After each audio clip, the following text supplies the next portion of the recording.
Maupay na aga. Ay, naaga. Maupay. Hala, naghuhugas. Maupay. Kumusta? Pero na sa tango ko. Oh, hala. Nalimutan ko ngayon liwat bulong sa tango. Kadiing kurdi diho. Kay basi kuan. Mayan ako'y haratag sa imo. Ada man ho si nanay, naghuhugas. Balik ako ngayon sa kanya. Para bigyan ng ayun, masakit daw ang ngipin niya. Upo ka, nanay. Upo ka. Masakit daw ang ngipin niya. Ito po yung dala ko, oh. Ito. Ayan po, may pang merienda. Tapos ito, may gatas. Ay, hala. Diyos mio. Corazon. Sorry lang po. Ayan siya. Ayan, kape.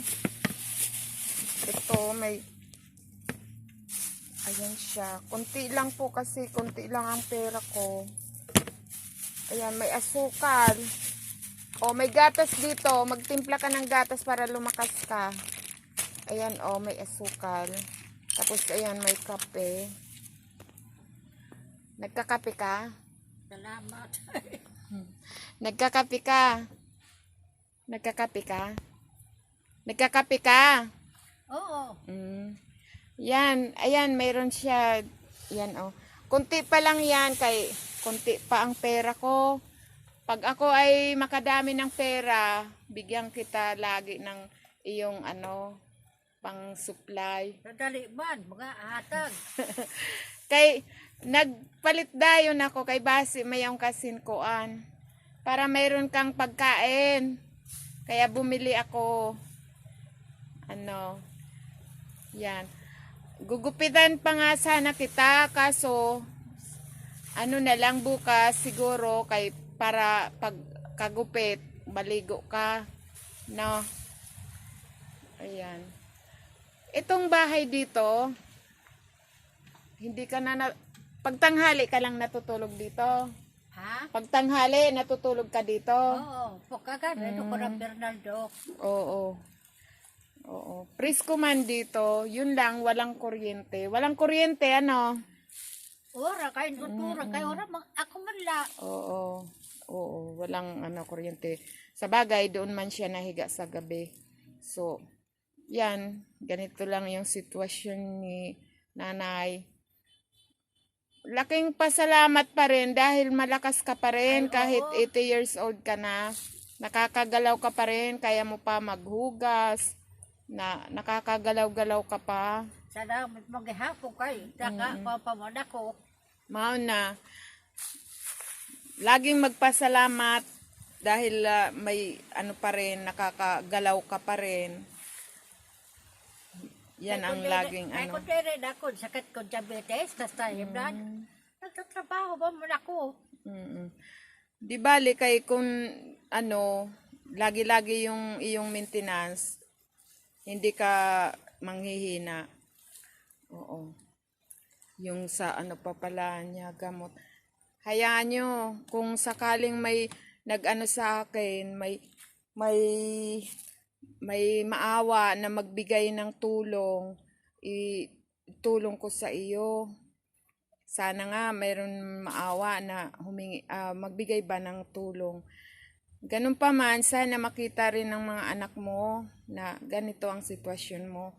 Kung hindi man sila makauwi, sana makipag video call ba, para makausap mo sila, makita mo sila.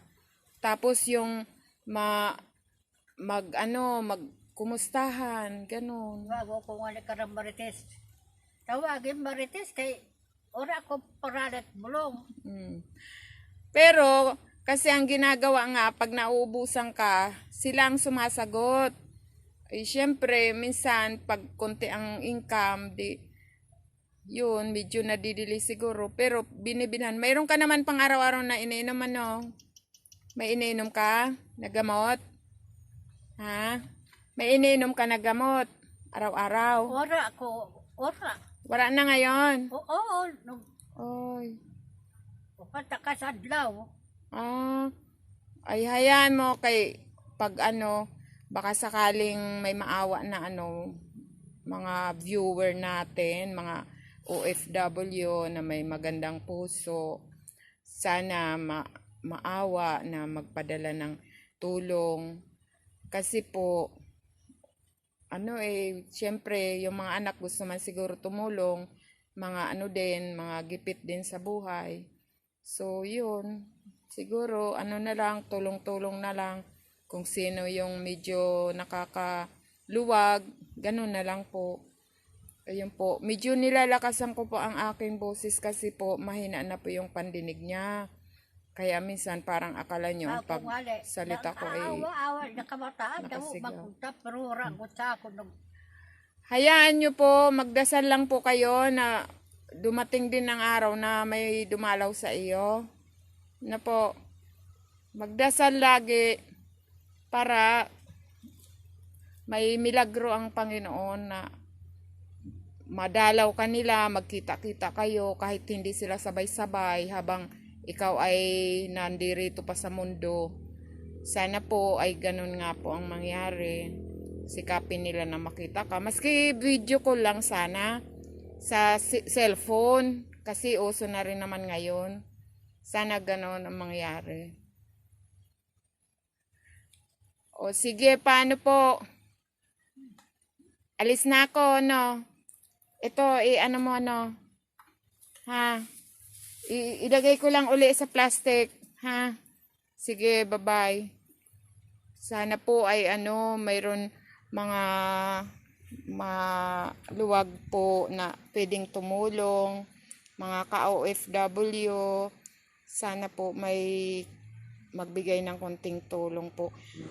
Sa konting tulong, pag sama-sama ay lumalaki po. Trust me, talagang itutulong ko sa mga matatanda yung mga kung sakali mayroon magbigay po. Marami pa pong mga matatanda dito na medyo napabayaan na nga po ng kanilang mga anak. Hindi naman totally siguro na pinabayaan, kaso mga gipit siguro, ganyan, hindi sila makauwi, walang maibigay sa kanilang mga magulang, ganyan po. Sige po, maraming salamat, sana po maraming makapanood nito. Thank you po.